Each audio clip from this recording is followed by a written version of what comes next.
Alors la semaine dernière, pour ceux qui n'étaient pas là, je fais un bref résumé. Nous avons parlé encore des temps, les différents temps par lesquels nous passons. Et nous avons parlé des temps de détresse, des temps de souffrance par lesquels nous passons tous et qui sont nécessaires. Ces temps de détresse, ces temps de souffrance, si nous sommes bien disposés, sont des temps qui vont, nous l'avons dit, concourir à notre bien, qui vont à un moment donné nous faire du bien. Parce que ces temps de détresse et ces temps de souffrance, je dis bien et j'insiste, lorsque nous réagissons de la bonne manière, et ces temps nous permettent de rentrer en nous-mêmes, nous permettent de nous poser les bonnes questions, de savoir où nous en sommes, de savoir si nous sommes bien dans la volonté de Dieu ou si nous sommes dans une voie qui n'est pas la sienne. Et ça nous permet certaines fois de rectifier le tir, ça nous permet certaines fois de revenir à Dieu ou bien de venir à lui. Alléluia. Donc ces temps-là nous permettent de rentrer en nous-mêmes et nous permettent ensuite, nous avons commencé à développer ça la semaine dernière, de vivre des temps convenables, ce qu'on appelle des temps convenables. On a lu ensemble des temps convenables pour prier, et peut-être je vais simplement le relire pour vous dans le psaume 32, versets 5 à 8, c'est David qui a écrit ce psaume. Il parle à Dieu, il dit « Je t'ai fait connaître mon péché, je n'ai pas caché mon iniquité, j'ai dit, j'avouerai mes transgressions à l'Éternel, et tu as effacé la peine de mon péché. Qu'ainsi tout homme pieux, et toute femme pieuse, bien évidemment, te prie au temps convenable. Si de grandes eaux débordent, elles ne l'atteindront nullement. Tu es un asile pour moi, tu me garantis de la détresse, tu m'entoures de chants de délivrance. » Et Dieu parle maintenant à David, il dit « Je t'instruirai et te montrerai la voie que tu dois suivre, je te conseillerai, j'aurai le regard sur toi. Amen. » Des temps qui vont nous permettre de nous adresser à Dieu, des temps convenables. Et je crois, je le dis encore ce soir, que ce soir, c'est encore un temps convenable. C'est le temps convenable pour, comme David, s'approcher de Dieu et lui adresser une prière sincère, une prière qui vient du fond du cœur. On n'a rien à cacher à Dieu. On peut essayer de le cacher aux hommes, mais on n'a rien à cacher à Dieu. Tout est à nu, tout est à découvert devant Dieu. Il connaît toutes choses. Mais il désire que nous confessions. Lorsque Adam et Ève étaient dans le jardin d'Éden, la Bible nous dit qu'ils étaient nus, mais ils n'étaient pas conscients de leur nudité. En tout cas, ils n'avaient pas honte de leur nudité. Mais lorsqu'ils ont mangé du fruit défendu, lorsqu'ils ont péché, lorsqu'ils ont désobéi à Dieu, ils se sont rendus compte de leur nudité et ils ont essayé de se cacher. Mais rien n'était caché devant le Seigneur. Le Seigneur savait très bien où était Adam, mais il va quand même lui poser la question, où es-tu Adam? Parce qu'il veut rétablir la communion avec Adam. Et c'est ce qu'il veut faire ce soir. À cause de notre péché, la communion avec Dieu est rompue. Mais Jésus-Christ est venu sur cette terre afin que nous soyons pardonnés de nos péchés et que nous ayons à nouveau une communion avec le Dieu vivant et vrai, le seul, le vrai Dieu, celui qui encore ce soir est là et qui est capable de faire des choses extraordinaires. David dira justement, avant ce que nous venons de lire, « Eh bien, tant que je me suis tu, mes os se consumaient, je gémissais, j'étais pas bien parce qu'il y avait quelque chose en moi qui me rongeait de l'intérieur, c'était le péché. Le péché, c'est comme la lèpre, je le dis souvent, ça prend de l'ampleur, ça nous bouffe, ça nous remplit de culpabilité, de honte, et à chaque fois, on veut essayer de cacher ces choses, mais on n'y arrive pas. Il dit, tant que je me suis tué. Et puis ensuite, il va dire ce qu'on a lu, mais je t'ai avoué mes transgressions.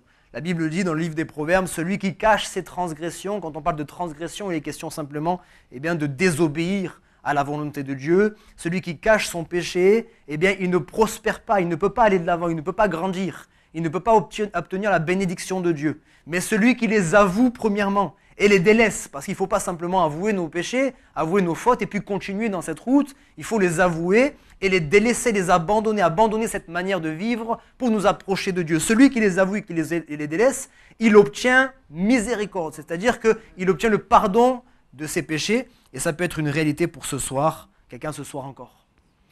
Il faut confesser nos péchés. Alors vous l'avez remarqué, peut-être vous allez sourire, mais c'est une réalité, il n'y a pas de confessionnal ici.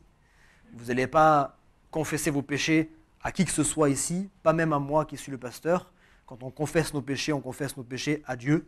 C'est lui qui a le pouvoir de nous pardonner, de nous laver, de nous purifier. La Bible dit dans la première lettre de Jean, chapitre 1, verset 9, « Si nous confessons nos péchés, Jésus-Christ, il est fidèle et il est juste pour nous pardonner et pour nous purifier, c'est-à-dire nous laver, nous libérer de tous nos péchés. » Alléluia.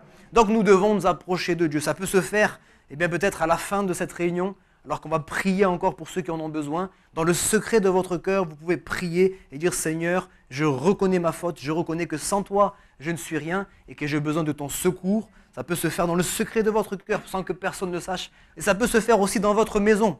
Parce que autant le Seigneur est présent dans ce lieu ce soir, Amen. Il a dit là où 2 ou 3 sont assemblés en mon nom, je suis au milieu d'eux. Mais il a dit aussi quand tu es chez toi, Matthieu chapitre 6, à partir du verset 6, rentre dans ta chambre, ferme la porte dans ta chambre et prie ton Père qui est dans le lieu secret. Et ton Père qui est dans le secret, il connaît ta situation, il entend ta prière et il est capable de l'exaucer. Alléluia. Alors que ce soir soit un temps convenable. J'aimerais lire avec vous un premier passage dans la première lettre de Pierre, au chapitre 5 et au verset 6, pour rester toujours dans ces temps. Il est dit, « Humiliez-vous donc sous la puissante main de Dieu, afin qu'il vous élève au temps convenable. » Humiliez-vous afin qu'il vous élève.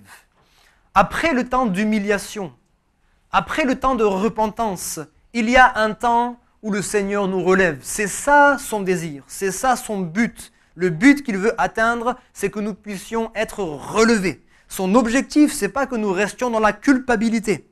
Son objectif, c'est pas que nous restions dans le remords, dans la honte. C'est pas que nous restions loin de lui, mais son objectif, c'est que, je le répète, la communion avec lui soit rétablie. Il veut relever notre tête. Il veut qu'on revienne à lui. Et ça, c'est important. Hier, avec mon épouse, on recevait une jeune femme et je lui parlais de quelque chose d'important et j'aime le rappeler à chacun d'entre nous. Quand on s'approche de Dieu, il y a des temps à respecter. C'est ce qu'on est en train de voir en ce moment. Des fois, on veut passer des étapes. Et quand on veut passer des étapes, c'est comme quand on construit une maison. On n'a pas envie de mettre des fondations solides, on veut aller vite. On n'a pas envie d'essayer de voir si le terrain est solide. On construit vite, il n'y a pas de problème. Mais à la moindre tempête, au moindre coup de vent, tout s'écroule. Donc on a cru gagner du temps, mais on va en perdre beaucoup plus et on va perdre de l'argent, on va perdre de l'énergie, etc., etc. Alors on prend le temps, étape après étape, pour pouvoir faire les choses. Quand on s'approche de Dieu, il y a une information qu'on reçoit. On entend le message de l'Évangile. Et le message de l'Évangile, comme je le répète souvent, avant d'être une bonne nouvelle, c'est une mauvaise nouvelle.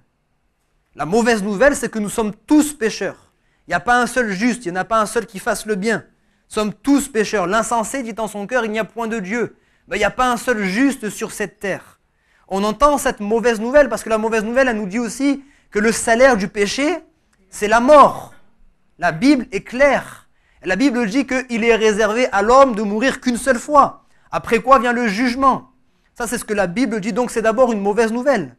On ne doit pas rire avec cela. On ne doit pas prendre cela à la légère. La parole de Dieu, comme nous l'avons chanté, nous devons le croire, c'est la vérité. Et la Bible, elle nous annonce cela.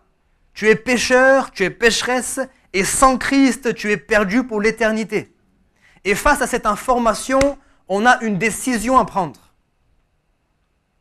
Et j'ai vu beaucoup de personnes s'approcher de Dieu, venir aux réunions ou simplement entendre le message de l'Évangile par un témoignage, et puis entendre ce message, et on ne prend pas une décision tout de suite, on continue à venir, bien évidemment, ça nous fait du bien, on a besoin d'entendre la parole de Dieu. Et puis on continue, et on ne prend pas la décision.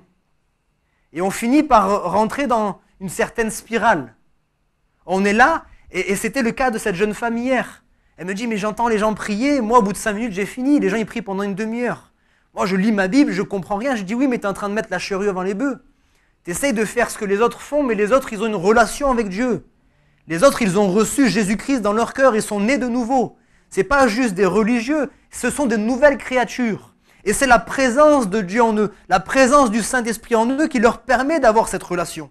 Si je te mets avec une personne, un ami à moi, et que je veux te faire rencontrer cette personne parce que je veux que vous puissiez avoir des affinités.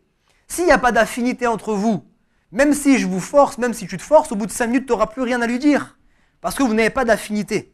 Au bout de 5 minutes, tu ne sauras pas quoi dire, alors que moi, je peux parler 1 heure avec lui. Mais si tu as une relation avec lui, si tu as une amitié avec lui, si tu as des affinités avec lui, tu pourras passer 1 heure, 2 heures, 3 heures. Ça nous est tous arrivé de passer des heures à discuter avec nos proches. On ne voit pas leur passer, n'est-ce pas? Mais avec Dieu, c'est la même chose. Si j'essaye de parler à Dieu, si j'essaye de prier Dieu sans avoir de relation avec lui, juste avec une religion, en essayant de recopier ce que les autres font, effectivement, au bout d'un moment, j'ai plus rien à dire. Mon cœur n'a plus rien à dire. Mais quand j'ai une réelle communion avec le Seigneur, alors effectivement, maintenant, je peux avoir une relation et je peux maintenant parler pendant des heures avec lui. La prière, c'est plus un effort, la prière, c'est plus quelque chose qui est compliqué. On se place devant notre Père, on se place devant notre Dieu et puis on communique avec lui. Alléluia. Amen. Alors que personne d'entre nous ne rentre dans cette spirale. Vous voyez, c'est le problème. Moi, j'ai connu dans l'église dans laquelle je viens une personne qui était là depuis 20 ans. 20 ans, elle participait aux réunions et 20 ans, elle n'était toujours pas baptisée. Et elle participait aux réunions, elle chantait les cantiques, elle priait dans son cœur certainement, elle connaissait la parole de Dieu, mais ça ne changeait rien. Ce n'est pas le fait de venir à l'église, ce n'est pas le fait de chanter des cantiques, ce n'est pas le fait de connaître la parole qui nous sauve. Il faut qu'on prenne une décision. L'évangile, c'est ça. Devant cette information qui me dit que je suis pécheur et que je suis voué à l'enfer pour l'éternité, je dois prendre une décision. Je prends la décision de ne plus marcher dans cette voie et de maintenant m'attacher au Seigneur. Alors il y aura des hauts, il y aura des bas, il y aura des chutes, il y aura certainement pas mal de choses qui vont arriver, mais je m'engage avec le Seigneur à marcher avec lui. Ça, c'est la part de l'homme. C'est ce qui fait qu'on différencie la conversion et la nouvelle naissance. C'est des termes que vous entendez de plus en plus, conversion, nouvelle naissance. La conversion, c'est la part de l'homme. C'est moi qui prends la décision de changer de voie. Je change de voie. Il y a un détour qui se fait. Et la nouvelle naissance, maintenant, c'est la part de Dieu. C'est Dieu qui, maintenant, permet que je devienne une nouvelle créature. Je ne suis plus la même personne qu'avant. Il doit y avoir un avant et un après. Ce n'est pas juste, comme disait un don spirituel dimanche, une amélioration de nous, une version un peu mieux de nous. C'est une nouvelle créature, c'est une nouvelle personne. Mon caractère a changé, ma vision des choses a changé, ma manière de voir le péché a changé. Tout a changé. Amen. On a un cantique qu'on chante plus trop souvent, mais qui est beau aussi. Quand Jésus est devenu le maître de ma vie, tout a changé, tout a changé. C'est vrai, quand il est devenu le maître de ma vie. Pas juste mon sauveur, mais le Seigneur de ma vie, celui qui est là et qui est au contrôle de ma vie, qui me guide, qui me conduit jour après jour. C'est là que les choses changent. Amen. Et nous, on doit s'appuyer sur le Seigneur. Humiliez-vous donc sous la puissante main de Dieu, et il vous élèvera au temps convenable. C'est son désir. C'est son désir. Il désire, c'est vrai, nous relever. Il désire relever notre tête. Ce n'est pas son désir que nous restions dans la culpabilité. Et ce n'est pas son désir que nous devenions non plus des religieux. Il veut que nous lui appartenons. Je n'ai pas peur de dire les choses. C'est ce que la Bible dit. Notre Dieu est un Dieu jaloux. C'est un Dieu jaloux. C'est un Dieu qui ne veut pas partager votre cœur avec quelqu'un d'autre. Et j'ouvre encore une parenthèse. Je crois que j'en ai parlé dernièrement, mais j'ai à cœur d'en parler encore ce soir. Quand on donne notre cœur à Dieu, quand on dit « Seigneur, je t'aime de tout mon cœur », ça ne veut pas dire qu'on ne va plus aimer les autres. Ce n'est pas vrai. On est capable, on a cette capacité d'aimer plusieurs personnes de la même manière. Et souvent, je donne l'exemple de nos enfants. On aime notre premier enfant de tout notre cœur, c'est ce qu'on dit souvent. Mais on est capable d'aimer notre deuxième aussi de tout notre cœur. Troisièmement, pareil. Et vous savez, ça, mathématiquement, ça ne tient pas la route. Hein. On aime bien dire « Ouais, mais les choses de Dieu, il faut être rationnel. » et tout. Oui, mais mathématiquement, quand vous dites à votre enfant « Je t'aime de tout mon cœur », on est ensemble, on reste mathématiques rationnels. On est des bons Français, hein, on aime bien ces choses. Mathématiquement, je t'aime de tout mon cœur. Donc moi j'ai ma première fille, elle s'appelle Serena, elle est là. Serena, je t'aime de tout mon cœur. Donc je ne peux pas aimer Nina de tout mon cœur parce que j'ai déjà donné tout mon cœur à Serena. Et je peux encore moins aimer Raphaël de tout mon cœur parce que j'ai déjà donné mon amour à d'autres. Mais est-ce que je ne suis pas capable de le faire? Même si ce n'est pas rationnel, même si on ne peut pas l'expliquer mathématiquement, comment on peut aimer de tout notre cœur plusieurs personnes? Eh bien c'est possible, on le fait. Et quand on aime le Seigneur, ça ne veut pas dire qu'on n'aime plus notre époux, notre épouse, nos parents, nos enfants. On les aime encore de tout notre cœur, on les aime même de plus en plus. Parce qu'on n'a plus le même amour, c'est un amour divin. Alléluia, amen. J'aimerais aller un peu plus loin avec vous et parler d'un autre temps encore qu'on trouve dans le livre des Actes au chapitre 3 et versets 19 et 20. Acte 3, versets 19 et 20. Repentez-vous donc et convertissez-vous pour que vos péchés soient effacés, afin que des temps de rafraîchissement viennent de la part du Seigneur et qu'il envoie celui qui vous a été destiné, Jésus-Christ. Amen. Je vous l'ai dit, son but n'est pas de vous laisser dans une situation de culpabilité et de honte. Son but, c'est de vous sauver.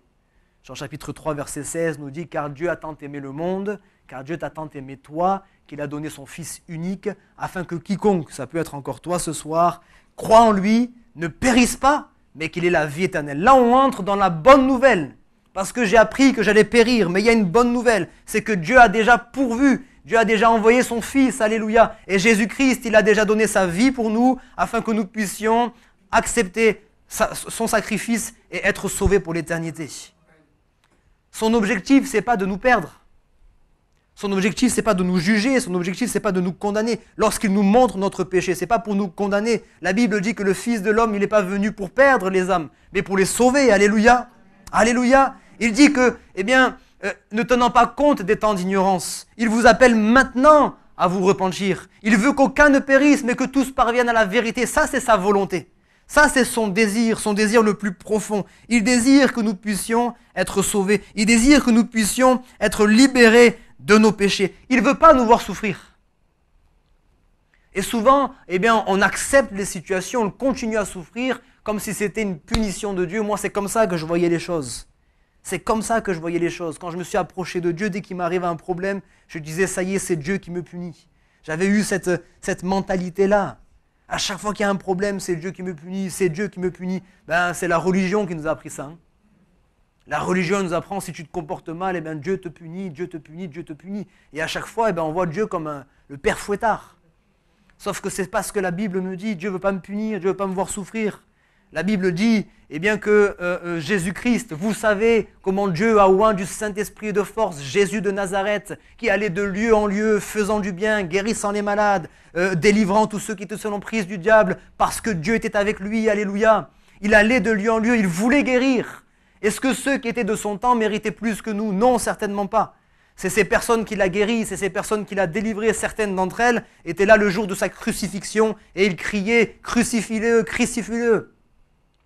Personne ne le méritait, pas plus que nous, personne ne mérite le salut.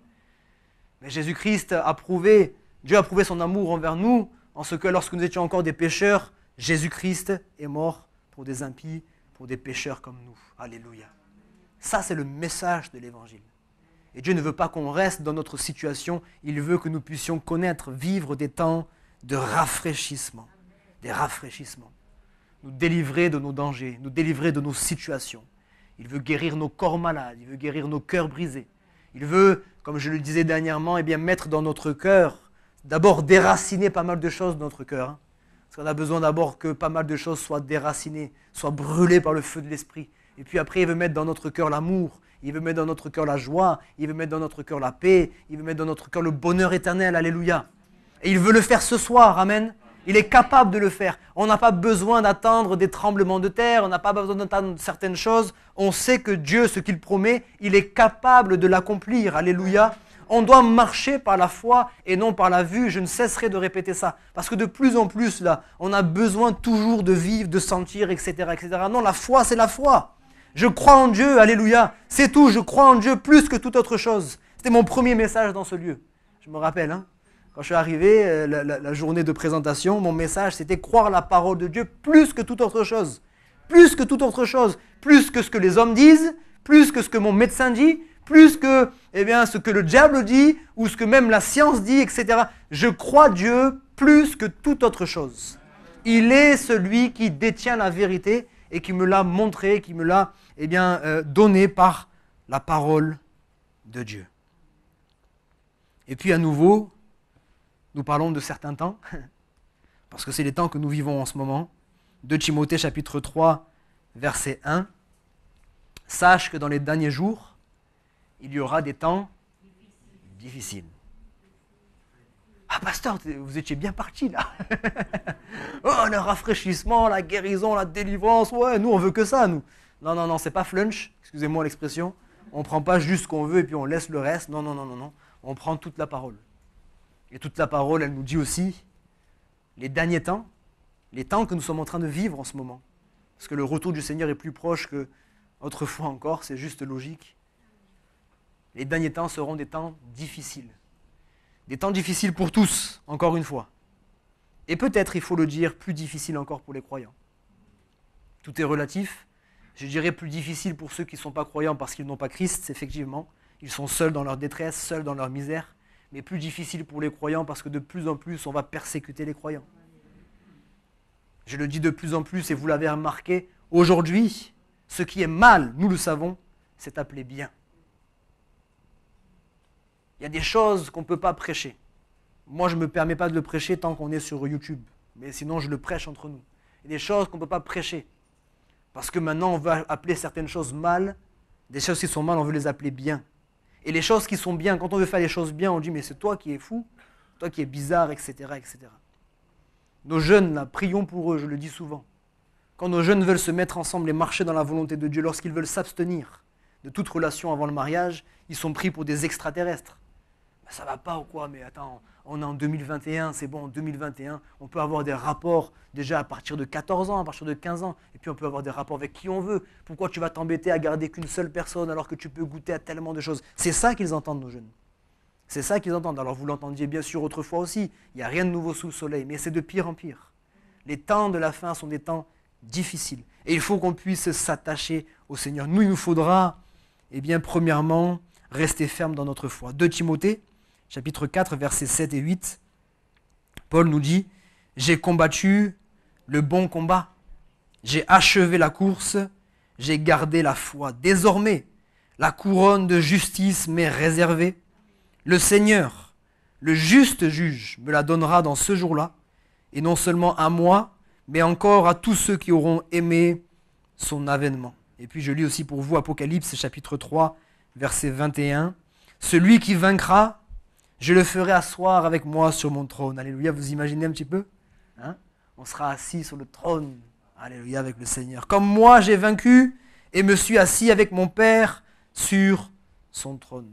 Bien-aimés, je le dis et je le redis, on se moquera de vous. On se moquera de votre foi. Si vous décidez maintenant de dire, je prends cette décision, je marche avec le Seigneur, tôt ou tard, même si vous ne voulez pas le dire, normalement les gens vont le voir. Mais qu'est-ce qui se passe là depuis quelque temps là? Avant, tu étais le premier, tu étais la première à faire toutes sortes de choses, tu faisais n'importe quoi, hein, on pouvait compter sur toi pour mettre l'ambiance et pour faire voilà, le jeune cool, la jeune cool, etc., ou même les moins jeunes. Hein. Mais maintenant, t'es ennuyeux, hein. T'es ennuyeux, on ne peut plus rigoler avec toi, on peut... Mais c'est pas qu'on ne peut plus rigoler, c'est que j'ai décidé de marcher d'une manière digne du Seigneur. Je ne veux pas être agréable à toi, je veux être agréable au Seigneur. Jugez vous-même. Est-ce qu'il est préférable de plaire à Dieu ou de plaire aux hommes? La Bible dit. Mais bien évidemment, c'est mieux de plaire à Dieu. C'est mieux de plaire à Dieu. Et on sait, la Bible dit, si on plaît à Dieu, on va déplaire aux hommes automatiquement. N'essayez pas de trouver un juste milieu. Ça n'existe pas. Si vous êtes dans le juste milieu, vous êtes dans le tiède et Dieu vous vomira. Je le dis aussi clair que la Bible le dit. Il n'y a pas de juste milieu. Si on veut être ami de Dieu, on sera ennemi du monde. Si on veut être ami du monde, on sera ennemi de Dieu. Que les choses soient claires. Les choses du monde sont inimitié avec les choses de Dieu. Les choses de l'esprit sont contraires aux choses de la chair. Et inversement, il faut qu'on prenne position. On va se moquer de nous, c'est sûr. C'est peut-être déjà le cas. Mais on va se moquer de nous de plus en plus. Cette jeune femme qui était là à la maison hier, elle me dit, j'ai déjà commencé à dire quand même que je vais à l'église. Vous savez ce qu'on lui a dit? Ah ouais? Mais t'es intelligente toi pourtant. Mais j'ai dit, ça ne m'étonne pas. Pour les gens, mais c'est les gens bêtes, c'est les gens, c'est les simples. Alléluia. Gloire à Dieu, c'est les simples. Moi je suis simple. Dieu a choisi les choses folles de ce monde pour confondre les sages. Dieu a choisi les choses faibles de ce monde pour confondre les fortes. Alléluia. Ceux sur qui on ne mise pas un sou, mais Dieu les a choisis pour pouvoir les bénir. Ceux qui se sont humiliés, Dieu les a élevés. Et ceux qui s'élèvent aujourd'hui, qu'ils continuent à s'élever, un jour ils seront abaissés et ça, ce sera terminé. Alors, restons fermes. On se moque de vous, on se moque de votre foi. On va essayer de vous corrompre. Ouais, mais ça va, je sais, je connais la religion. Bah, tu peux te permettre un écart de temps en temps, ça va. Ton pasteur, il ne te voit pas. Ah oui, c'est sûr, je ne vous vois pas. Vous connaissez cette histoire? Du petit garçon là qui est avec son père, ils sont sur la route là, et sur le chemin, ils trouvent, je ne sais pas ce que c'est, peu importe, hein, ils trouvent un champ avec des choses qu'ils veulent récolter. Mais ce n'est pas leur champ, bien évidemment, donc ils n'ont pas le droit. Alors le papa, il se met sur le côté, il dit au fils, voilà, pendant que je prends, toi tu regardes à droite, à gauche, devant, derrière et tout ça. Donc il commence à prendre, Et puis le fils, il dit, papa, je crois que tu as oublié quelque chose. Il dit, oui, quoi? Il dit, tu m'as dit de regarder devant, derrière, à droite, à gauche, tu m'as pas dit de regarder en haut. Et oui, le Seigneur, il voit tout. Même si personne ne voit à ce moment-là, le Seigneur, il voit tout. Alors on va essayer de vous corrompre. Allez, ça va, c'est à l'église quand tu veux. Si tu veux aller à l'église et être sérieux, va à l'église. Mais le reste de la semaine, c'est bon, le reste. Non, c'est là la différence entre une religion et une relation. La religion, ce sera seulement le mercredi soir, le vendredi soir, le dimanche matin. Mais la relation, c'est chaque instant de chaque jour, tous les jours et tous les jours. Quand je me réveille, le Seigneur doit être avec moi. Quand je me couche, le Seigneur doit être avec moi. Il doit être avec moi à chaque instant. C'est son désir. Je suis avec vous tous les jours. Est-ce que je rajoute souvent? Est-ce que nous, on est avec lui tous les jours? Mais c'est logique, pasteur, s'il est avec nous, on est avec lui. Non, c'est pas vrai. Des fois, vous êtes avec quelqu'un, mais la personne, elle n'est pas avec vous. Elle est là physiquement, mais son esprit est ailleurs, son cœur est ailleurs, etc. etc. T'as passé la journée avec un tel? Ah non, pas du tout. J'étais tout seul presque. Lui, il est avec nous tous les jours, oui. Mais est-ce que nous, on est avec lui tous les jours? Ou est-ce qu'on est avec lui juste les jours des réunions ou l'heure de la réunion? On va se moquer. On va essayer de nous corrompre. On va même nous dire, mais t'es dans une secte. On te demande d'aller à l'église à chaque fois, on te dit de lire la Bible, on essaye de te remplir le cerveau. T'es dans une secte. On va le dire, c'est peut-être le cas déjà. Les gens vont utiliser tous les moyens pour vous détourner de la foi. Mais moi, je vois quelque chose de particulier. Comment ça se fait que les gens s'acharnent autant à vouloir nous enlever notre foi? Ça veut bien dire que c'est précieux. Si ce n'était pas si précieux, on pourrait faire notre vie tranquillement sans que personne ne s'en occupe. Mais le diable, on l'a chanté, hein? Chaque fois que tu pries, c'est pas un chant, ça, hein? C'est une réalité. C'est pas juste un chant. Chaque fois que tu pries, que tu loues le Seigneur, l'enfer tremble de peur. Mais c'est une réalité, je vous assure. Hein. On peut être seul. Quand on est plusieurs, c'est encore pire, bien évidemment. Mais on est seul dans notre chambre. On prie de tout notre cœur. On commence à prendre autorité. On croit dans les promesses du Seigneur. On commence à déclarer les promesses du Seigneur dans notre vie. On met notre foi dans ses promesses. Et l'enfer commence à trembler parce qu'il sait que quand on a la foi, il n'y a plus rien qui peut nous résister. Alléluia. Alors on va essayer, mais on doit rester ferme. Deuxième chose, on doit aimer les autres. Les temps sont difficiles. Nous ne trompons pas de combat. Paul, et puis je terminerai avec ça, Paul va dire, j'ai combattu, le combat c'est vrai, mais j'ai combattu le bon combat. Parce qu'il y a un mauvais combat aussi. Il est dit dans Éphésiens chapitre 6, verset 12, « Car nous n'avons pas à lutter contre la chair et le sang, c'est-à-dire contre les hommes et les femmes, mais contre les dominations, contre les autorités, contre les princes de ce monde de ténèbres, contre les esprits méchants dans les lieux célestes. » C'est une réalité, c'est une réalité. Les puissances mauvaises existent. Ce n'est pas parce qu'on ne les voit pas qu'elles n'existent pas. Il y a des gens qui resteront incrédules toute leur vie. Hein. La dernière fois, j'y pensais. Je disais, c'est pas parce qu'on ne voit pas des choses que les choses, elles n'existent pas. Et l'exemple qu'on a en ce moment, c'est quoi? Le corona, le Covid.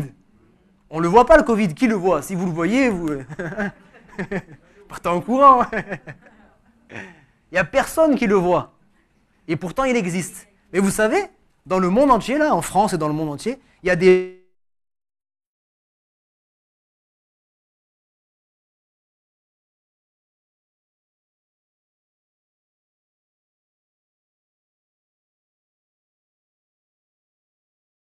Maintenant, est-ce qu'il est exagéré, est-ce qu'il n'est pas exagéré, c'est autre chose. Mais le Covid, il existe. Si vous avez eu personne de votre entourage qui a eu le Covid, tant mieux pour vous, merci Seigneur.